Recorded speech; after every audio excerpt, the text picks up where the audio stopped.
O Evangelho de Maria, a mulher que venceu o mal. Padre Gabriele Amorte, voz Bruno Correia. 17º dia. Um silêncio precioso.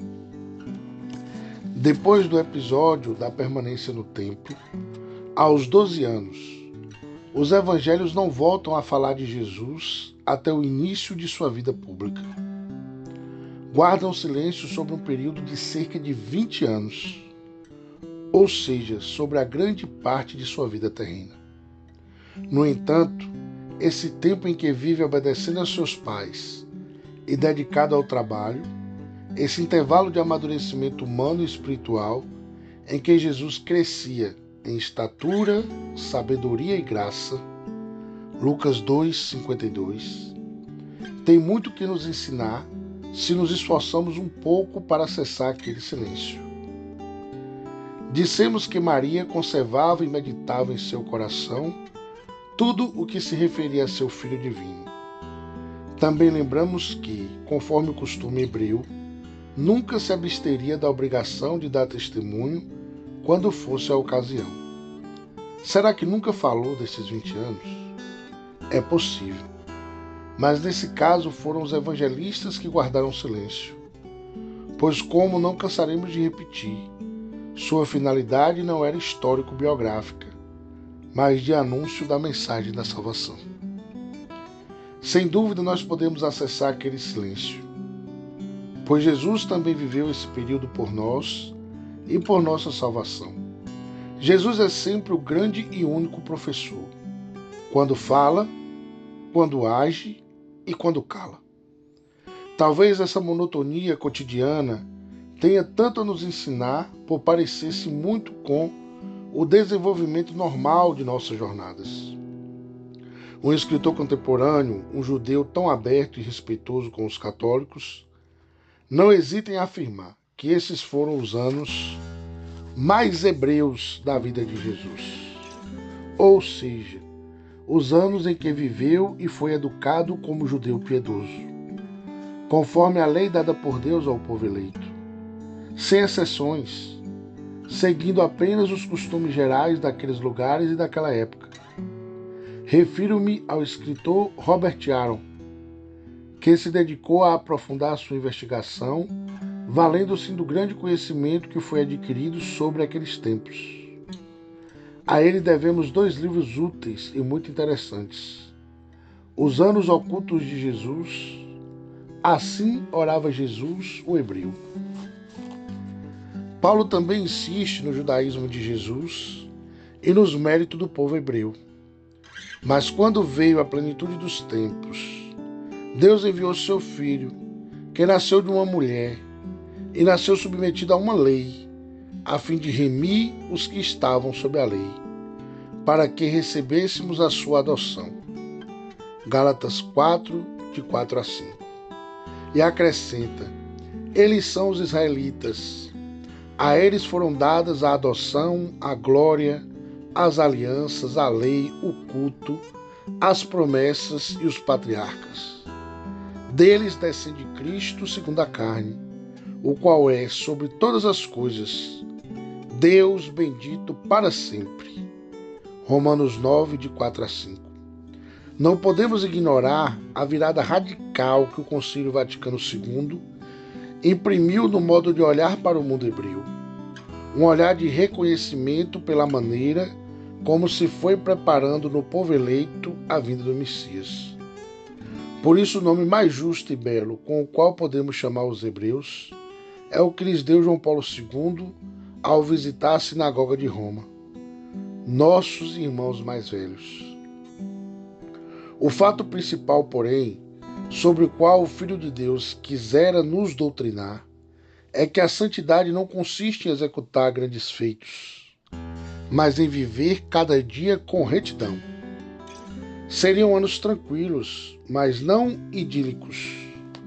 A vida aldeã de então era dura e extenuante, sustentada pela oração constante e pelo amor recíproco. Não parece exatamente que o comportamento de Jesus chamou a atenção por alguma peculiaridade. dado que, no início de sua vida pública, seus conhecidos ficaram admirados ao saber dos milagres que fazia. Isso também parece um sinal de que, naqueles anos, Jesus não fizera nada extraordinário. Se alguma vez pediu a palavra para explicar a Sagrada Escritura na sinagoga, coisa fácil de se pensar em um povoado tão pequeno, faria-o com muito cuidado, mas sem a autoridade que revelara na vida pública. Poderia ter feito mais e melhor? É possível que o Filho de Deus tenha desperdiçado seus talentos por tanto tempo no anonimato? Nisso há também um grande ensinamento. Não existe nada mais perfeito do que fazer a vontade de Deus. E Jesus esperava serenamente as indicações do Pai. Há, porém, um episódio que certamente acontece nesses anos, ainda que os evangelhos não falem dele, por ser de valor particular, a morte de José. Durante a vida pública, ele não voltara a aparecer. E Maria terá de viver com os parentes segundo costumes das mulheres sozinhas. Além disso, quando os evangelhos sinópticos mencionam a admiração dos nazarenos pelo que Jesus começara a fazer, Lucas se expressa com as seguintes palavras: não é este o filho de José? Por outro lado, e estranhamente, Mateus e Marcos dizem: não é este o filho de Maria? Parece um sinal de que seus conhecidos já haviam se habituado há muito tempo a ver Jesus apenas com a mãe. Entre Maria e José, com um objetivo e reveses em comum, deve-se ter desenvolvido um amor cada vez mais intenso. Creio que se possa dizer que nunca nenhum esposo foi amado como José e nenhuma esposa como Maria. Talvez apenas um amor tão casto, com um fim tão sublime, possa alcançar sutilezas e afinidades tão profundas. Cada vez mais, Maria vai descobrir o tesouro do esposo, suporte e amigo que lhe dera o Senhor. Por outro lado, para Jesus, que foi o primeiro que chamou Abá, papai, a José, ele foi de fato a imagem do pai.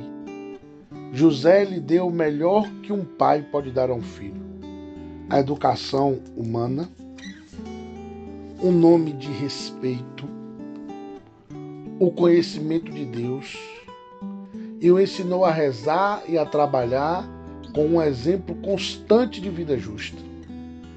Por isso parece-me reducionista certos nomes atribuídos a José, como pai putativo, pai nutrício e etc. José é o pai davídico de Jesus. Primeiramente deu-lhe o pertencimento à casa de Davi, conforme anunciavam as profecias. Costumamos invocar a José como pai da boa morte, pois de certo faleceu carinhosamente acompanhado de Jesus e Maria, e é impossível pensar em companhia melhor. Pediriam ao Pai pela recuperação de José? Sem dúvida, mas como Jesus fará depois no Horto das Oliveiras? Subordinando seus pedidos à vontade de Deus, José cumprir a sua missão na terra e estava pronto para o céu. Jesus não chorou somente por seu amigo Lázaro e pela cidade de Jerusalém, e Maria, independentemente de sua grande dor, deu início a uma nova missão, comum a tantas mulheres, a de ser um modelo para as viúvas. Reflexões sobre Maria. Mais do que nunca vemos como se santificou na vida de dona de casa, uma vida dura naqueles tempos para as pessoas pobres. O cansaço comum de cada dia faz com que as sintamos mais próximas de nós.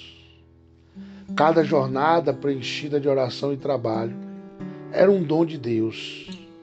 Desvelava-se pelo Filho de Deus, mas todas as mães e pais se desvelam pelos filhos de Deus, já que Jesus disse que o fazemos aos outros, fazemos a Ele.